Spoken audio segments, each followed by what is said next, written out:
Today we have a flight between two airports that do not have kilo in the front of their code, so definitely not ICAO codes, but domestic US designations.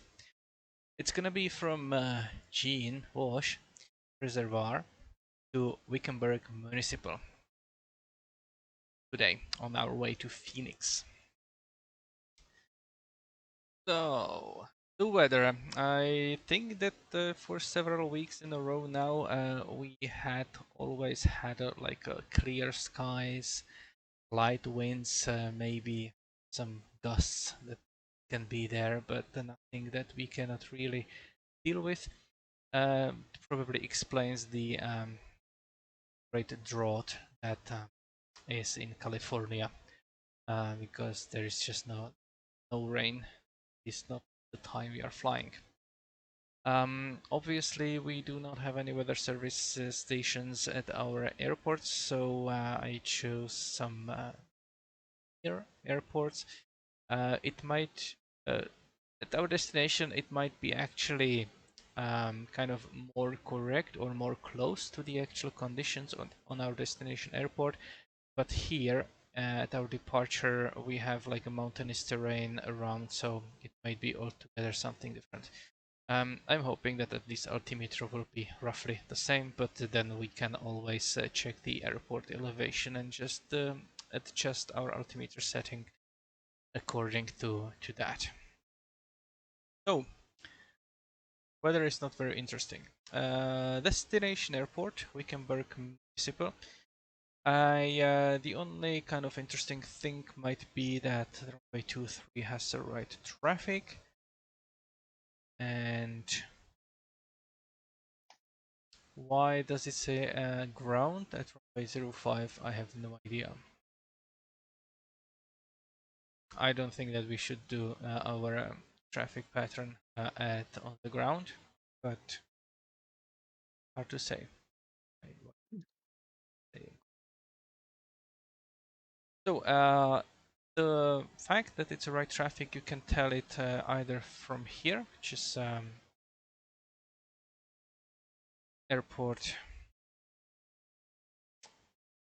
called, I forgot the name, supplement, chart supplement. That's one place that you can get it. The other place is that it's written here at the sectional RP23, right pattern 3, and probably also someplace else. But these are like the two main things that you can tell. The elevation is 2,379 feet of this airport, and it has just one.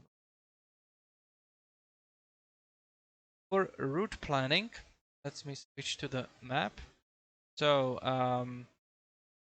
I will speak about the departure shortly, but en route, I have chosen kind of a route here along the river, there along the river, and here we can follow the US 93 road. I'm not even sure, is it Interstate 93? Probably not, no, it has a different sign. This is the Interstate 60. So Route 93, and I believe that it's the only route that will lead us all the way to Wickenburg. On our way, we will see a lot of, or encounter a lot of wilderness areas, wildlife, refugees, and so on. So just make sure that we are flying 2,000 feet above them. Let's check here. Should be some place there. I believe it's 2,000 feet. AGL.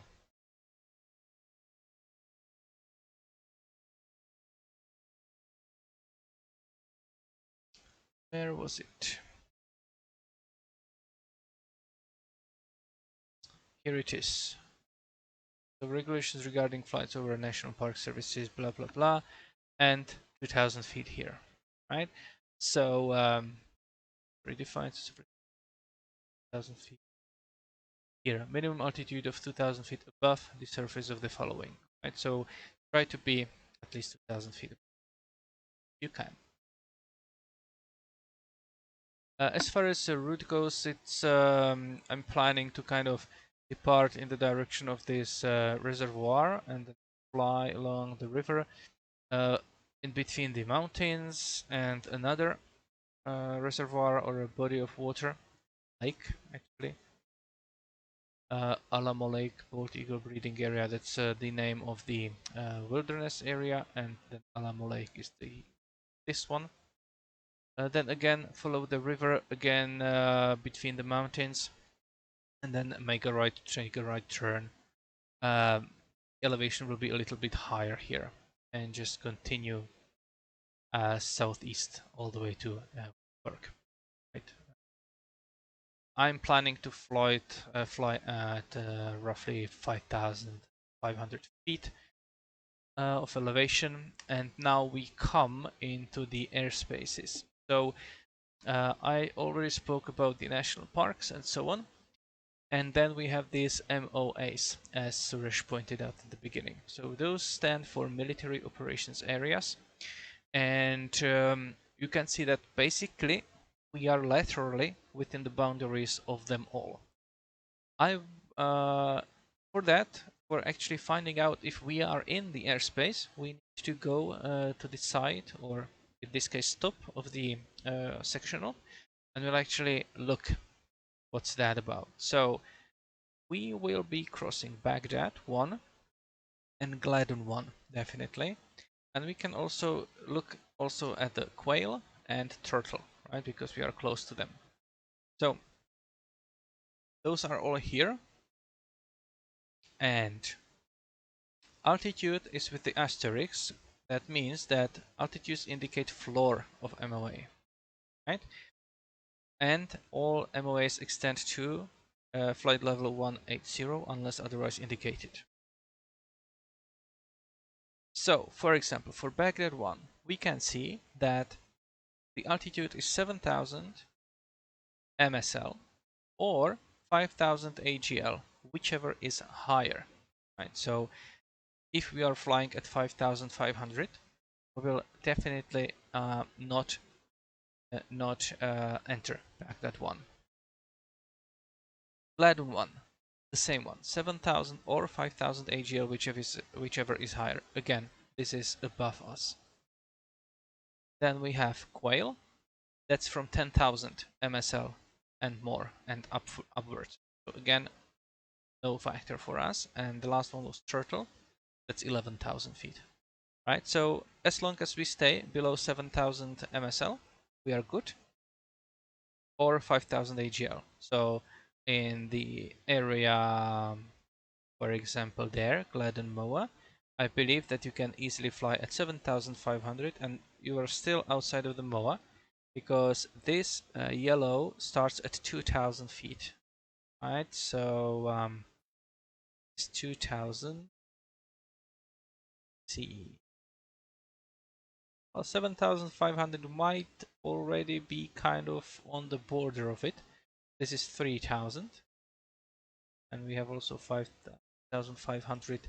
So 7,500 might actually be on the edge of it, right? So let's say that 5,500 or maybe 6,000 or 5,000 something in this area would be good. So does it answer your question about the MOAs, Suresh? We're basically not going into them at all. Yes, it does. Yes. Okay, very I good. just didn't do that much of a detailed analysis like you did, but yeah, now I understand. Thank you. All right. I will not be speaking too much about this area here. We will cover that next week, right? Maybe just because we are coming close to the alert area, so just be aware that there's a student jet transition training. So there is a high risk of running into someone who's in the fancy jet and not knowing how to fly it. So beware. Otherwise, I don't really see anything important. This white border indicates the terminal area chart, but since we are just coming at the edge of it, we don't really need to study it for this flight. Yeah, it's the navlog generated. The flight should take me about 35 minutes. And I will speak about this special air traffic rule next time. Now, departure. So for those that were actually flying in the Gene Wash Reservoir Airport last time, you could have noticed that the arrival was kind of sketchy because we needed to fly kind of slanted and just turn out on the runway at the last moment. And departure will probably be no different, right? So be prepared to kind of turn slightly right when we're departing. If we are departing runway, it was 29er and 1 and 07, right? I have 10 and 28, but yeah. 28, yes. 29. Yeah, so or yeah, so 28 and Okay. 10 or 29er and 1. Yeah. Something. Yeah. Sorry for interruption. I just need to welcome Johnny here. Because long time no see. Hello. Now then, mate, how are you doing? Hi. I'm surprised to see you here, but also like pleasantly surprised. Yeah, I decided it'd been away from flying far too long, so I thought I'd join you. Whether I get off the ground or not, it's another matter. It's been months. We agree on that you've been away for too long. So welcome back. Here's one. All Carry right. Yes. Yeah. So as last time, we were trying to find what frequency to use at this airport because there is no published CETA frequency for this private strip, and we found out that we should be using 122.9er. So let's use that also today. And the calls are all standard, and I can see only experienced flyers here, so I'm just not going to repeat radio calls. En route portion, the same as always, so I'll just skip it. One thing, when we are, for example, asking for flight following, or generally speaking to ATC about any airports that are not widely used, especially those private ones and something, you might notice that in the example here, I actually didn't say that I am X miles from Gene Wash Reservoir because maybe they don't have it on their charts. But Sukilia, that's still an untowered field, but I believe that they should be able to know that. And in this case, it's always good to also say the designator. So you say that you are X miles from Avis Aquila, Papa 20, and you want to fly following to Wickenburg Municipal, which is Echo 25. So just with those unfamiliar airports, smaller airports, try to also include the designation. It will help. And Quick question. Yes. Quick question. Why 122.9? Okay, let's try to find it. Are you aware that in the US we are now using CETA frequencies? Yeah, I was trying to find the CTAF for it, but there wasn't one, so I was just assuming just be using decimal 8. The thing is that last time I asked Uncle Google. So US what frequency to use at private strips, right? Okay, so this is a different answer than we asked last time. Yeah, this is basic multicom. Yeah, so basically, I found the answer here, I believe, that it's like a basic how would I call it? Basic multicom frequency, right? Another thing is that on those private strips in real life, you will basically have no other traffic but yourself. So probably you don't even speak on the radio. So we just agreed on that one. This is air-to-air communication. Yeah, I was thinking Vatsim was saying if it didn't have a CTAF, use decimal 8. Yeah, that's true. I don't know about that. But funny thing is that we were actually speaking on 122.8 and someone else heard us and joined us. So maybe there is some airport with 122.9 close by. Or 0, yeah, this is here. So maybe that's why they heard us, probably. Yeah, but that's what we were using. We can agree on 122.8 if that makes it sound better, but if that fine. In any case, nobody else will be there but us. Doesn't So matter what really, as long as, frequency do as long we? as everybody's using the same frequency when we're taking off, because you still have to change to decimal 8 anyway, won't you? En route. Yeah, you should. I always forget. To be honest. It's like that rule of having put guard on Com2. Who does that? Yeah, exactly. All right. So, Yeah, was there another question? so what frequency do we agree on? 0.9 or 0.8 for departure? Well, I would use 0.9. Okay. Then I'll use 0.9 too. Okay. And arrival, again, there is nothing really specific. We will be coming in from the north. So if we are able to see the airport and both the traffic pattern is on the north side for both runways, I think, yes. And so we can either join directly if we know what the wind is, but if we do not know the wind, then we'll just have to do something that is smart. So probably overfly the field, check the windsock, and in any way maneuver back into the traffic pattern. The thing is that when you're observing, try to be at least 1,000 feet above the traffic pattern altitude. Well, actually at least 500 feet, but 1,000 will give you more space. And maybe if you can do that, then try to maneuver in a way that you join one of the recommended methods. So, for example, here it would in any case be to fly back perpendicular to the runway at least 2 miles at altitude, and only then do the descending turn to the downwind. Just remember, if we are landing runway 23, the turn will be to the left, coming from the airport. In order to take the and here, right? So we're flying like that, already having observed the windsock. And then when we are away 2 nautical miles, so if you are doing 120 knots, that means 1 minute of flying, and then you either join like that, right traffic for 3, or the other option is to join like right, left downwind of runway 5.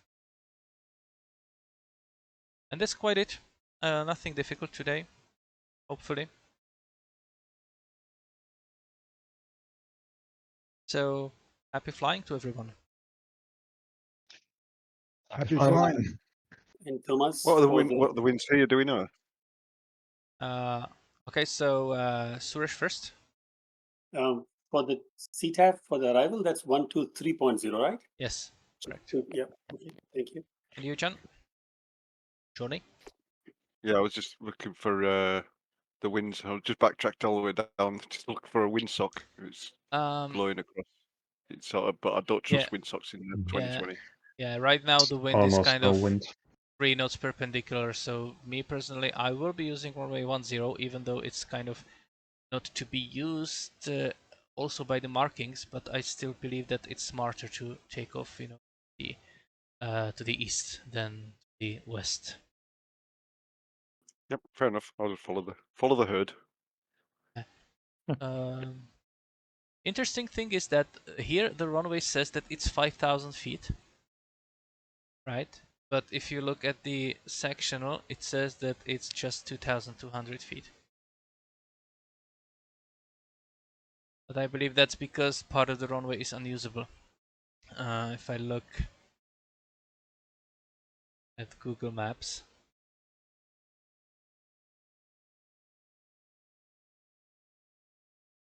yeah, and Johnny, if you didn't know, we are making fun of Gene here, right? He's, Yep, have at it. he still haven't washed, right? So, oh, Yeah. sorry, I will stop after tonight. Promise. That's all good. So I believe that MSFS actually counts the whole runway, and the section might actually speak only about some part of it from here or something like that. So I will try to take off from there, you know, be able to do that. Aircraft here, that's there. Problem.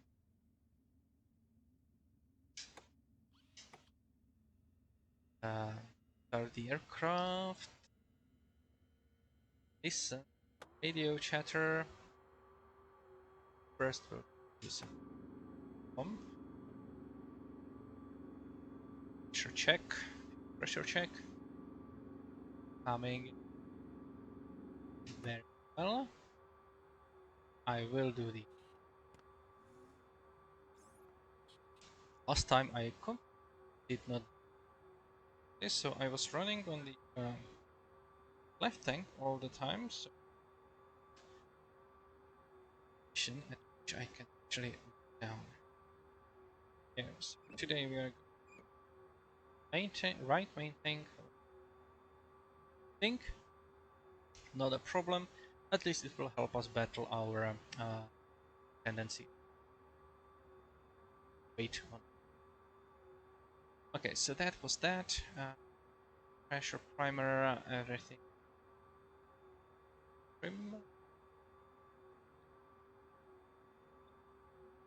Okay, and are clean.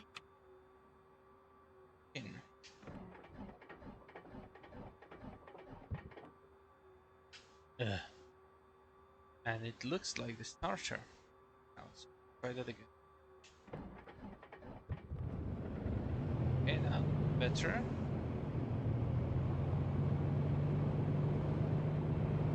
Oil pressure is in the green. Fuel pressure is there as well. Very.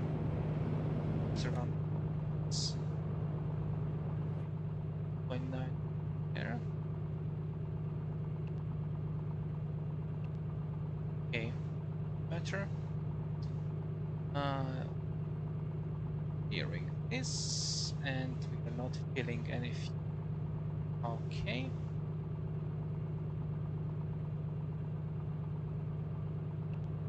Today we are going use one as Gene Wash traffic November 17 Victor Delta departing straight out to the east. Let's go, Gene Wash. someone's already in the air. So airfield elevation 850. That's, yeah, we are basically right there. So that's fine. We're using the ones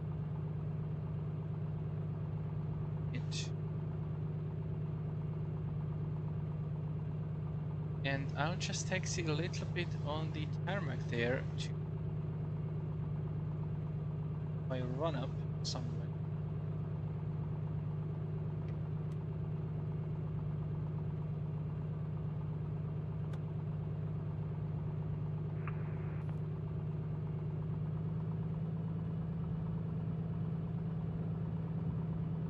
It's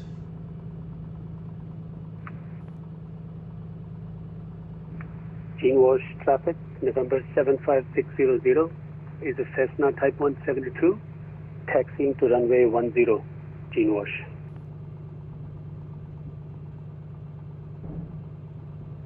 airplane. Get in tarmac.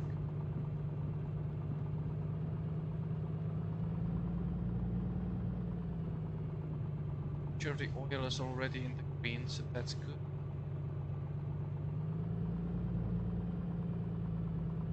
I believe we can take it here. Let's do a run up. It's strange that it's so not so quick, but alright. 1000. Drop. Second one also could drop very well.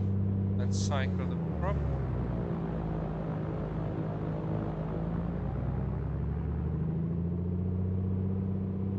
And once more.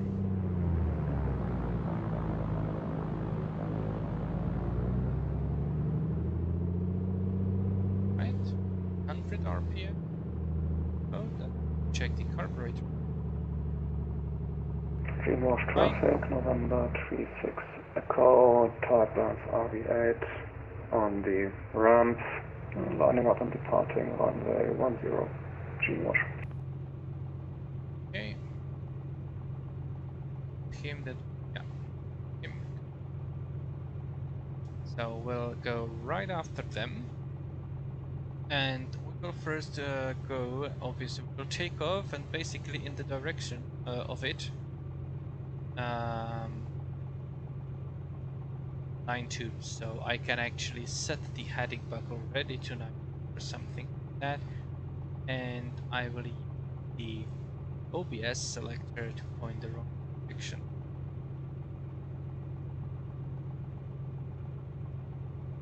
Okay, there. Gene Wash traffic, Oscar Kilo Golf Papa Charlie is a Piper Comanche and taking off 10 was straight out departure, but we will be leaning right after, just after Gene Wash. Combo Alpha strobe lights on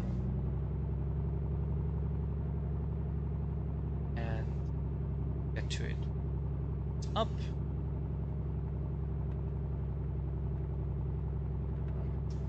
Seems rather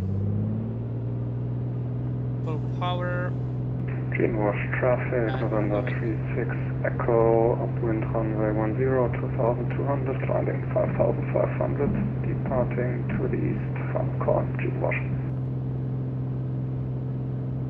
Tap the brakes, gear is going up.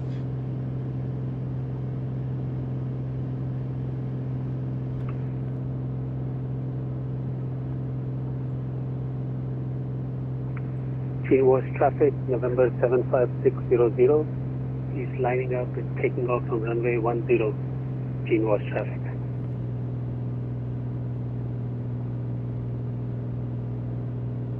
Yeah, fuel pump off.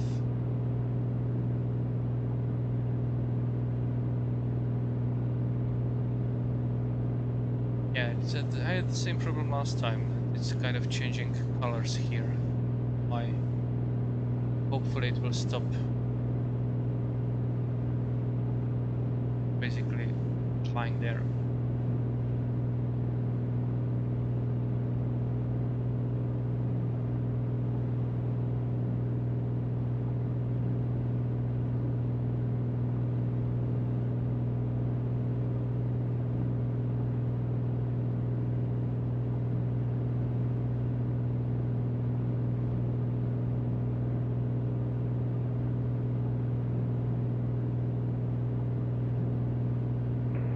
Gene Wash traffic, Comanche 6529 Lima is departing runway 10, Gene Wash.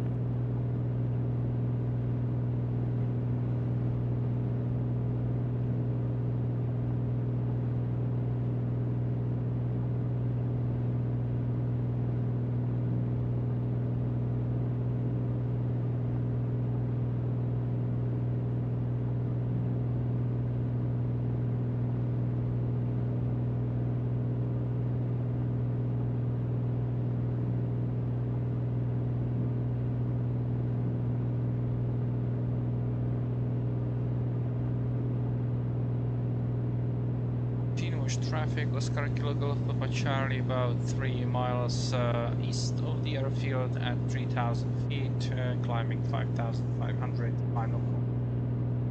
Gene Wash.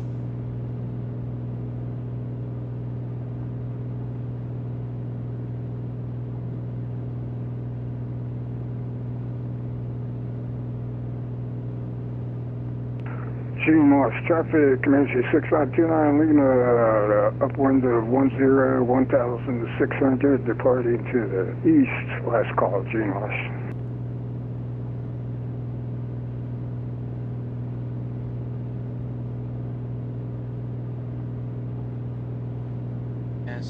like kind of following the valley a little bit, so I guess there, river.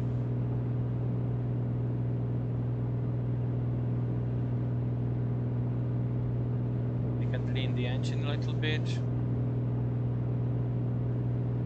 Get some extra power.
At our target altitude.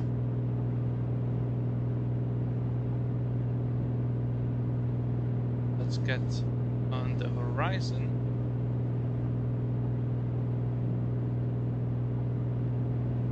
Right a bit.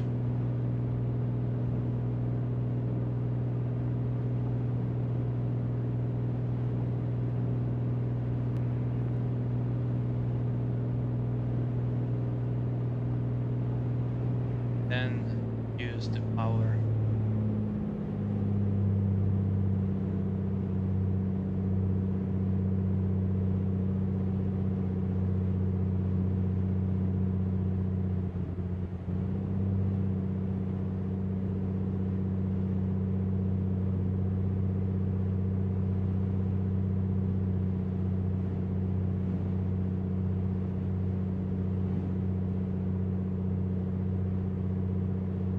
So it should take us to the first fix about 12 minutes or better.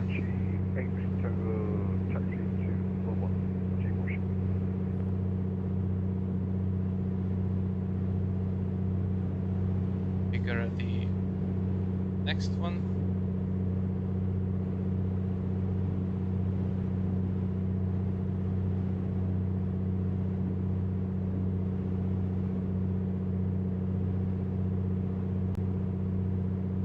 I can already see the water there, Alamo Lake. I believe it's Alamo. Not too much. Yeah, Alamo Lake. Basically where we are heading. We're quite good.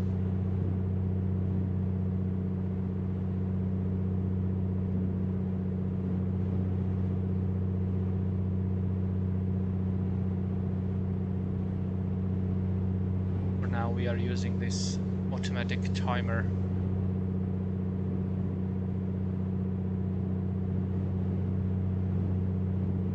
It was started when we took off.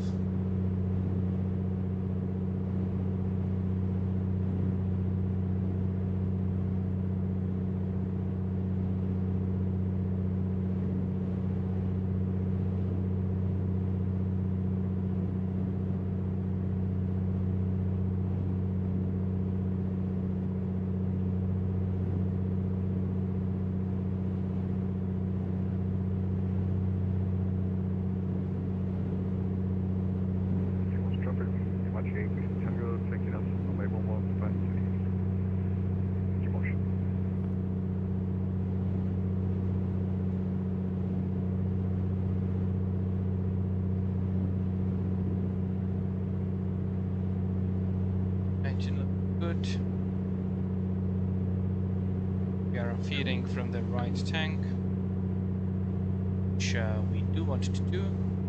And actually my first point was before before the lake, so probably somewhere around there. Yes, so it's around there. We'll be resetting our timer and turning slightly left.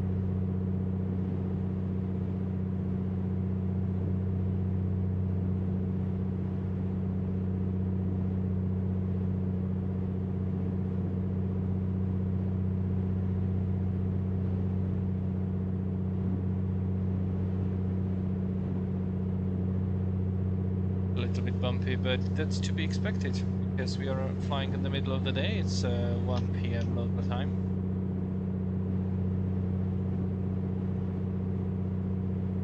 And it's not exactly cold in here, so we have some thermos.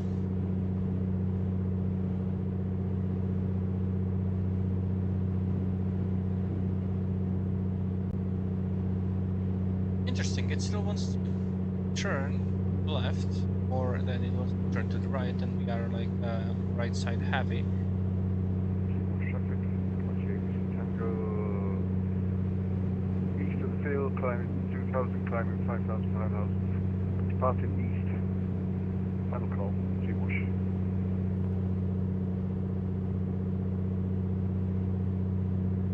Now, if you don't mind me asking, John, have you been? Say again, sorry. If you don't mind me asking how you've been. We're fine. I've just had massive amounts of other shit to do. We've been doing other things, doing lots of climbing, mountaineering, all that sort of business. Playing with the band, and work to pay for all those things. But I hope that you've at least been good. Or well. Yeah, very well. Been doing lots of running as well. Great. Nice to hear.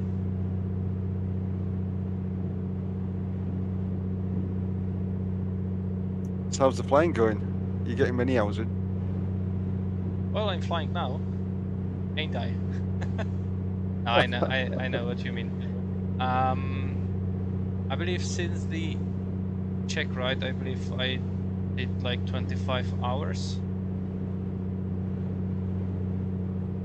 So I guess that till the end of the year, it's maybe gonna be like 28 or something. What do you need to stay current? Is it about 25? I believe it's 12 hours a year. Oh, that's all right then. That's easy doable then, isn't it? Yeah, well, if I keep it up, because only last year counts. Originally, the validity of the license is for 2 years. So, what I'm flying now doesn't really count. So what are you flying? Is it 172? Yes, once. Three different ones. One is like the normal steam gauges, fixed pitch propeller. The other one is G1000, also fixed pitch propeller. And the last one is actually it's a steam gauge, but it's RG, so it has a retractable gear and it has a constant speed prop and a carburetor.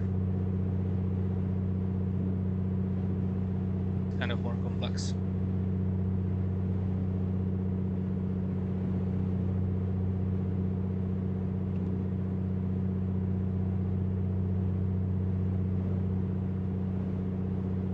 And you were flying Warrior, right? When you were trying that out.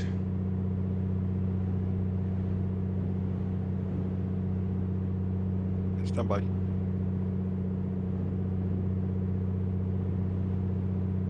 I was trying to work out how to do the mixtures on this thing. I've been this so long, I don't have no idea what I'm doing. How to do what? At the moment, I'm just trying to work out how to fly straight and level while doing the mixtures. Oh.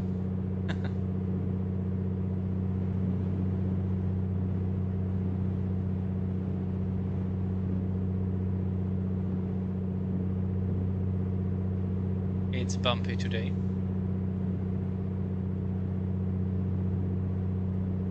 A little bit. Yeah, but I'm not really surprised because we are flying over hot desert, you know, in the middle of the day. So kind of expected, I would say.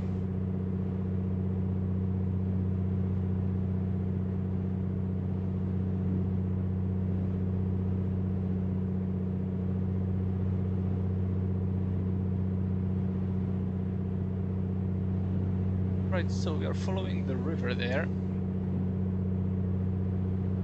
Kind of, and we'll be heading, where was it? It's gonna probably, let's see. Should be trying, probably around that one, so I think that we'll be heading there. Yes, so heading there, and it should take us 10 minutes to get there, so that's, we already flew 2. I believe that's actually doable there. Probably not doing 150 knots though. We are doing 130 indicated. Yeah, it's quite high temperature. Maybe we're doing, let's actually count what we're doing. So altimeter settings for us.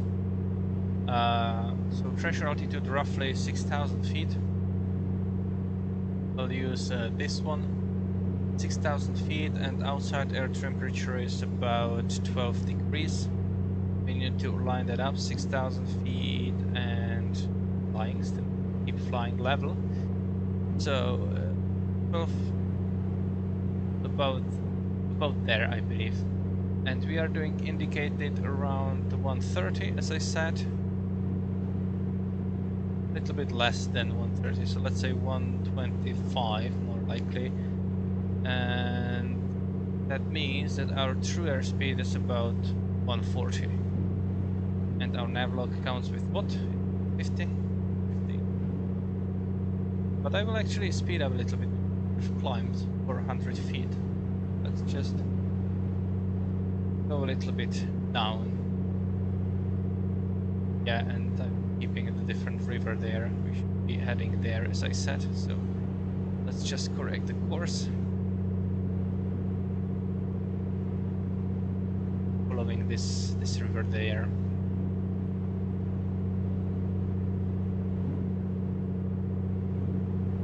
Proper bumpy up here today, isn't it? Yeah, it is. Yeah, it is.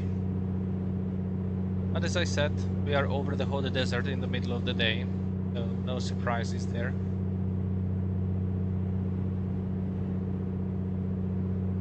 Probably ought to make it in a glider today.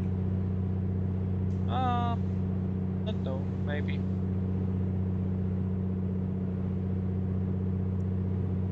Virus actually took a glider on one of our group flights. Actually made it. Fabulous. We had to wait for him like an extra hour, but he made it.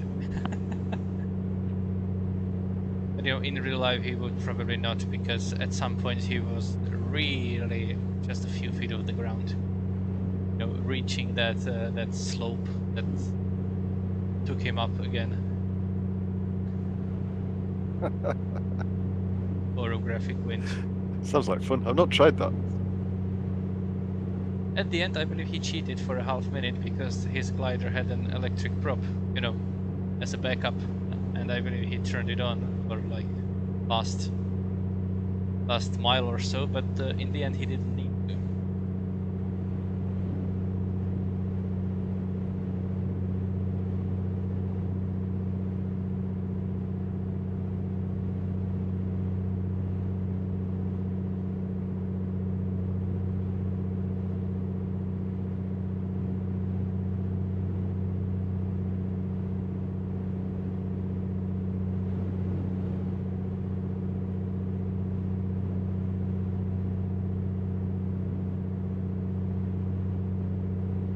Countryside is not that interesting today as it was in some other flights. Kind of bleak. The terrain's nice, and the turbulence is interesting. I don't know if it's just FS Realistic being a bit too realistic. You see what I mean? I actually turned FS Realistic completely off on the Comanche because I trust the developers that they did it correctly. Ah, let me try that then. But then in the settings you need to have the realistic turbulence set. It's also something they said on the forums that they configured it with that in mind, that you would use the realistic setting, turbulence setting. Yeah, I'm pretty sure I did that anyway. Maybe. I need to check that now. And because let's say that it's not that realistic for smaller planes in general. Still getting bounced around, so obviously did the trick. Yeah, it's bumpy, definitely. I just didn't want, you know, anything really messing up with the Comanche code. Because if there is, you know, one developer that can make it properly, I believe it's A2A. Hopefully that's correct.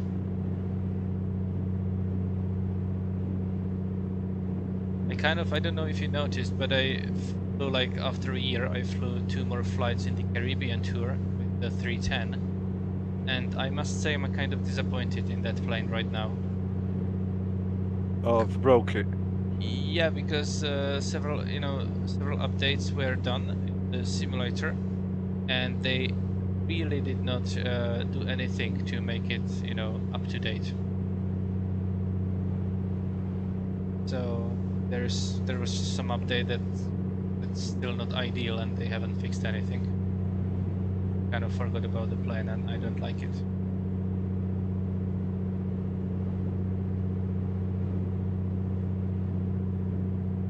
Well, what can we do? Maybe they will do something for 2024.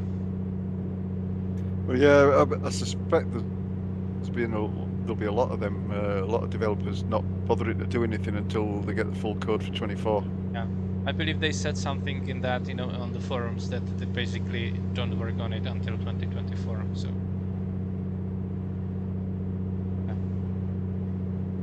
I think the SDK for 24 will be released, I think, next month or so.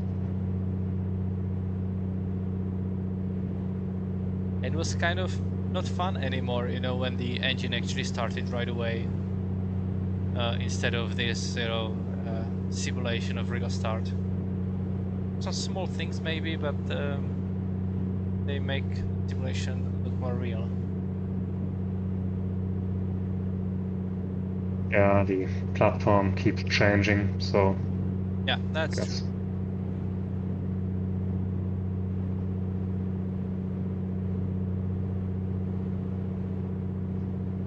Okay, we are nearing the...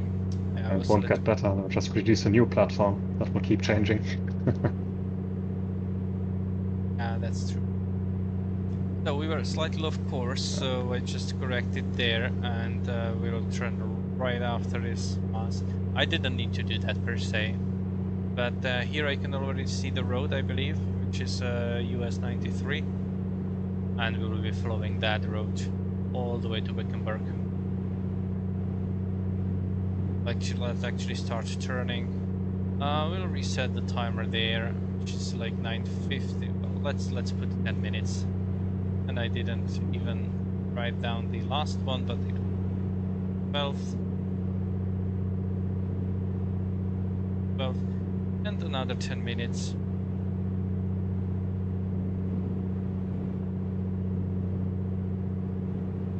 I think for the next flight I'll work out how to do the mixtures properly. Because I've got a clue, I'll just stick it on 50% and that'll do. The 50% that it shows, that's not the mixture setting, that's the power. No. I mean, I've just on my controller. I'll just put the mixing up to 50, to about halfway, and call it good. Because I can't work out how to do the proper cylinder head temperatures. Yeah, I don't bother with them either. I just, lean, and when the engine starts to sputter, I will just add, like, equivalent of 2 turns, Yeah. of the mixture. Old school. Yeah, it works quite well for me. That's the problem on the constant pitch propellers. You really can't take, maximum RPM as an indication.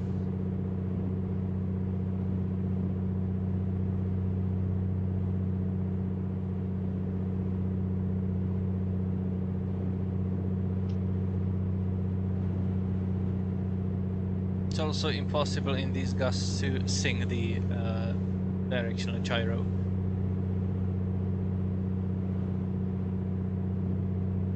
And just like something in general, but that's quite it. D. Magnetic compass is too live. Oh, it's all over the shop. I'm just pressing D and be done with it. Oh, you cheater. Luckily, I don't really need the indicator anyway because I'm just following the roads and rivers, so... Yeah, me too. But my controller seems to have died anyway, so my thing for doing where I've got a controller knob for turning those biddings and stuff. It died of old age. That seems to have broken. So yeah, that's basically it. It's just been sat there next to my desk getting stuff thrown on it. Revenge of the knob. Yeah, so I'll have to fix that. So at the moment, I have to, like you say, I'm just following the terrain and going, yeah, well, it is what it is. Yeah, it's a good... I've got an altimeter. That's all I need. Yeah, it's a good way to navigate anyway. So yeah, I believe I already see the group of mountains that is just before Wickenburg, just before like 10 miles. Yeah.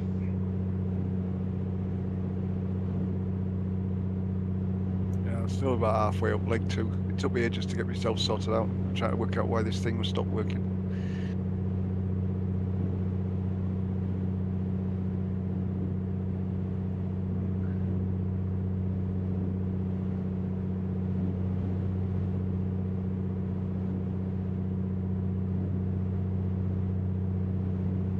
It looks like we're gonna be finishing on the right tank. I guess there's still a little bit more in it. Good.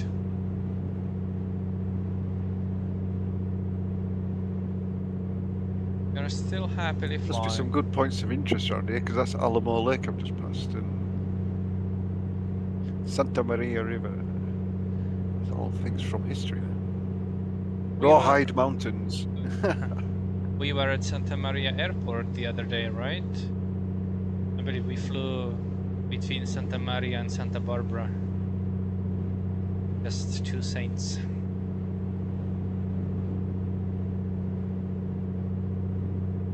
California, that, isn't it? Yeah. So is anyone near the destination already? Yeah. So what was the wind runway are we gonna use? Don't know yet. Need to overfly first. Okay. So you are our scout. I guess. The sacrificial lamb. Who is just gonna need to pay a little bit more money for the wet hours. Wickenburg traffic, November 36, Echo type Vans RV8, about 10 miles west at 4000. We'll overfly the field west to east to get the wind conditions, Wickenburg. I will be listening on the frequency and we'll hear what kind of runway you'll decide to use. Yeah. I mean, there are two possibilities, and I might just flip a coin.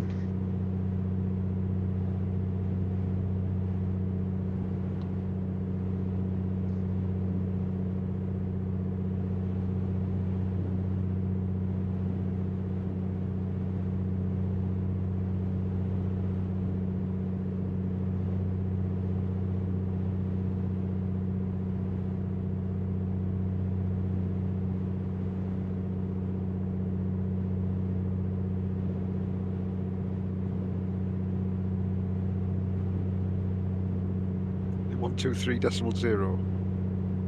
Yep. Affirm. Yep.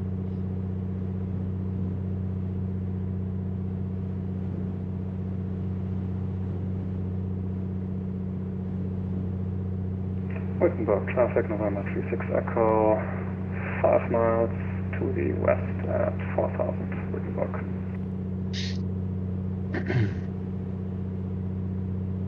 I've almost got it full power. It's barely maintaining the density altitude. Must be horrendous.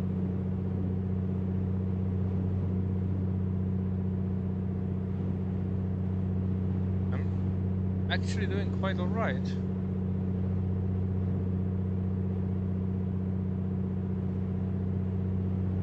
Not maintaining 5500.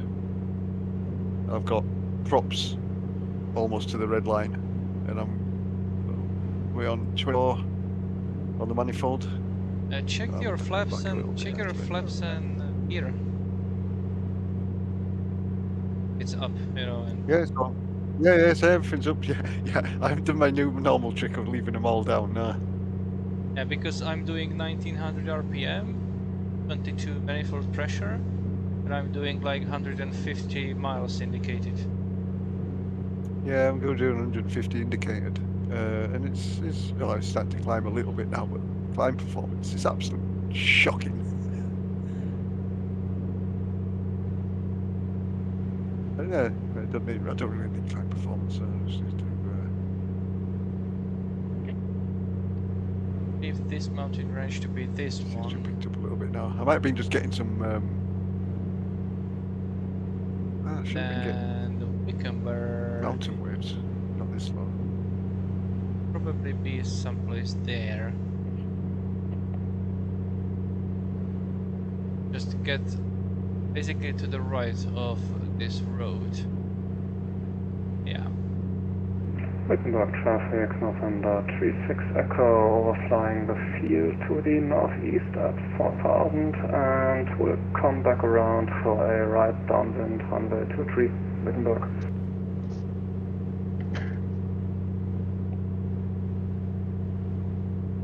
Wickenburg traffic, Oscar Kilo Golf Papa Charlie, Piper Comanche, about 10 miles west at 5600 feet. Rejoining right hand traffic for runway 23 Wickenburg.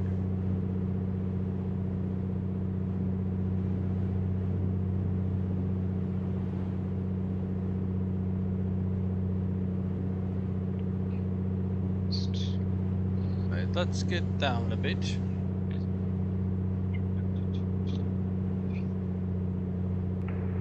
Wickenburg traffic, Comanche 6529 Lima, about 10 miles to the northwest at 5500. We'll be joining a right downwind for 23 Wickenburg.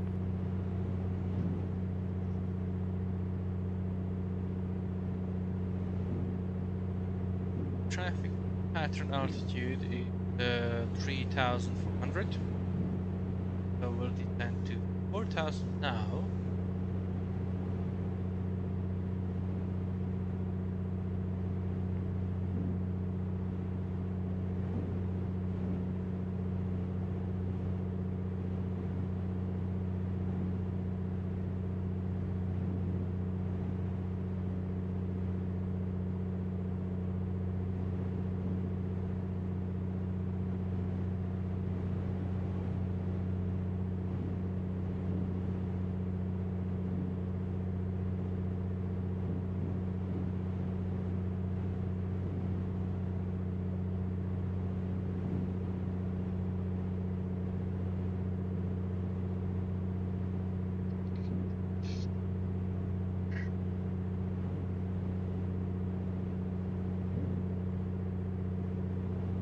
It seems like Wickenburg in that case.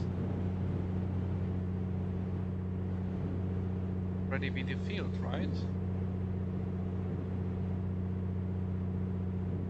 Would it be that right there?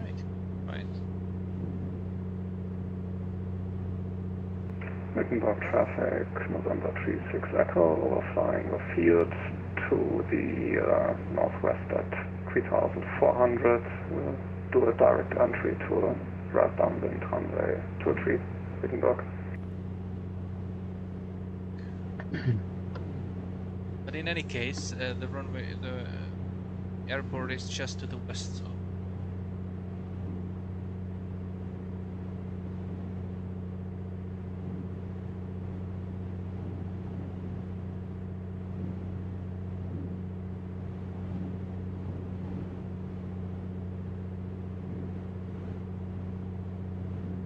Kind of looks like a runway, but it's not.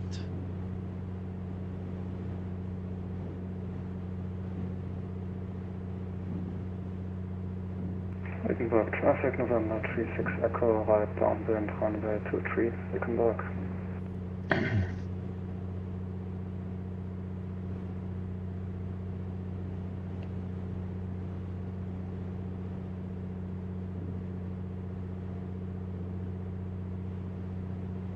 Does look like a town.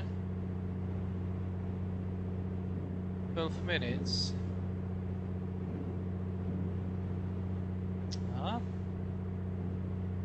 Should be around there. What the hell am I doing? Wickenburg traffic, November 36 Echo, right base runway 23, Wickenburg.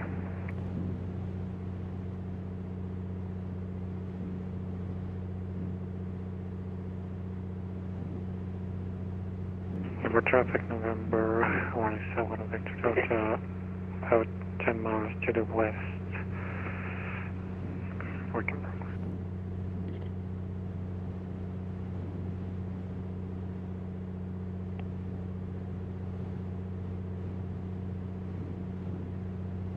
At the field? We'll assume it is. Fuel, yeah, right tank, good. Wickenburg traffic, November 36 Echo, turn right to final runway 23, full stop landing, Wickenburg.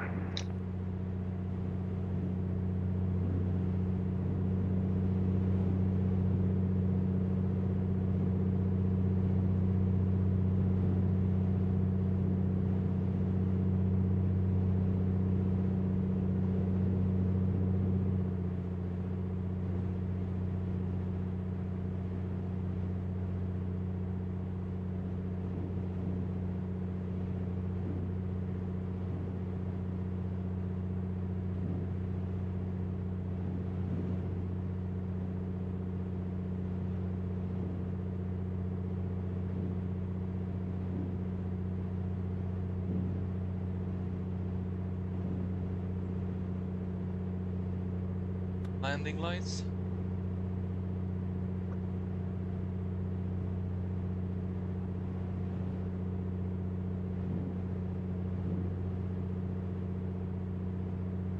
Wickenburg traffic was correct local of Papa Charlie. Join your right traffic runway 23 at 45.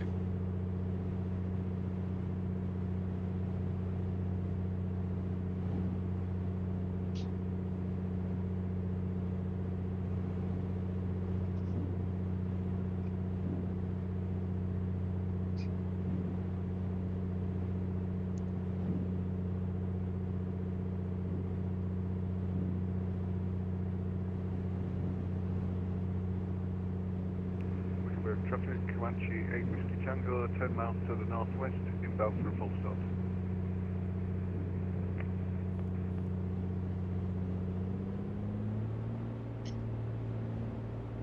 Right, Wickenburg traffic, November 36 Echo, clear off runway 23, taxiing to parking, Wickenburg. And let's descend. So we have 3 green. Wickenburg traffic, Comanche 6529 Lima, joining right downwind 23, 45, Wickenburg.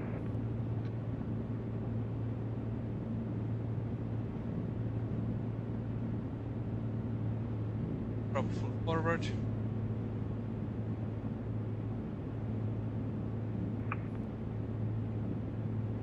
Wickenburg traffic, November 75600 is a Cessna Type 172, about 10 miles to the west of the airport, joining the right downwind for runway 23, Wickenburg traffic. Wickenburg traffic, Oscar Kilo Golf Papa Charlie, turning right base runway 2 3, full stop, Wickenburg.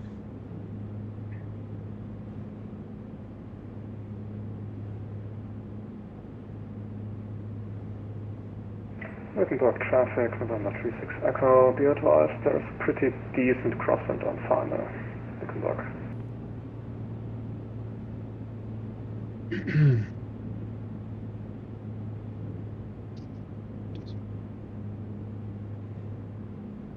Wickenburg traffic, Oscar Kilo Golf Papa Charlie, turning final, runway 23, full stop, Wickenburg.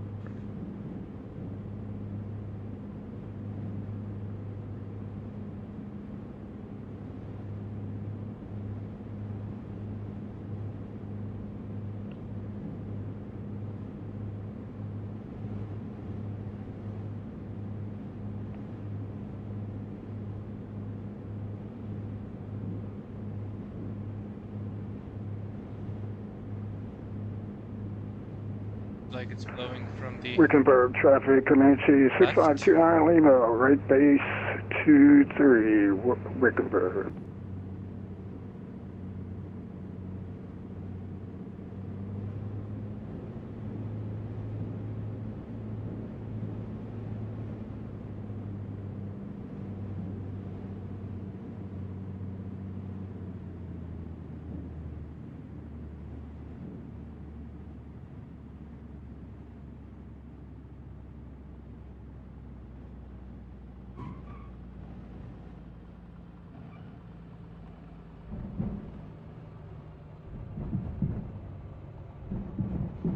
Wickenburg traffic, Comanche 6529 Lima, turning final 23, full stop, Wickenburg.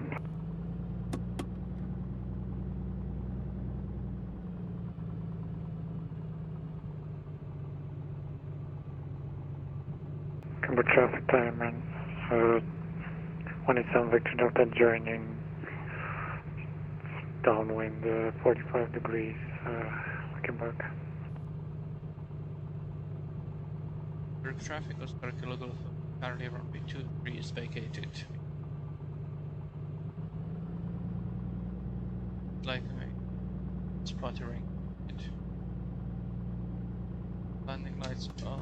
Wickenburg traffic. Comanche 8 Whiskey Tango will be joining right downwind on the 45. Wickenburg.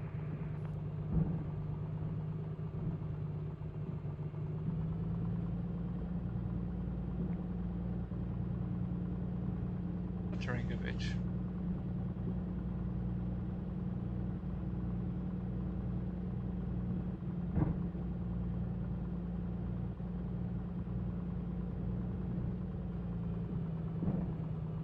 Tried to do kind of an imitation of run up.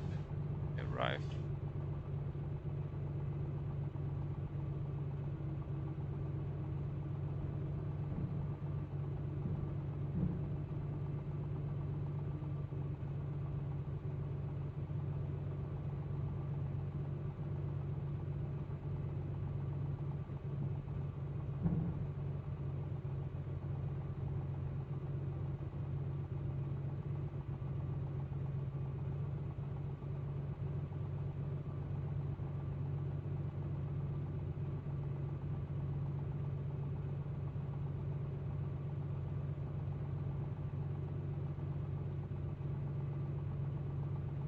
Wickenburg traffic time and 187 Victor Delta base runway 23, Wickenburg. Wickenburg, Comanche 6529 Lima has vacated 23, Wickenburg. Parking that wrong direction here. Doesn't matter. See if Magneto that's gone bad. Left one is okay. That's okay. Wickenburg traffic time and 187 Victor Delta final runway 23, full stop.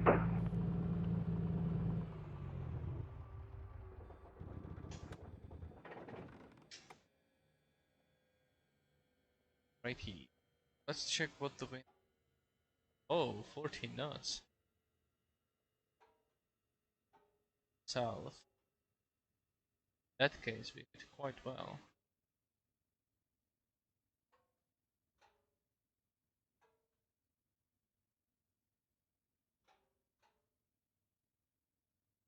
Yeah, there was it.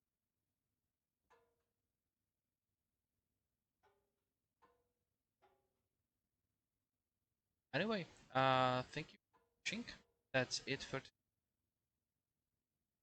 Bye.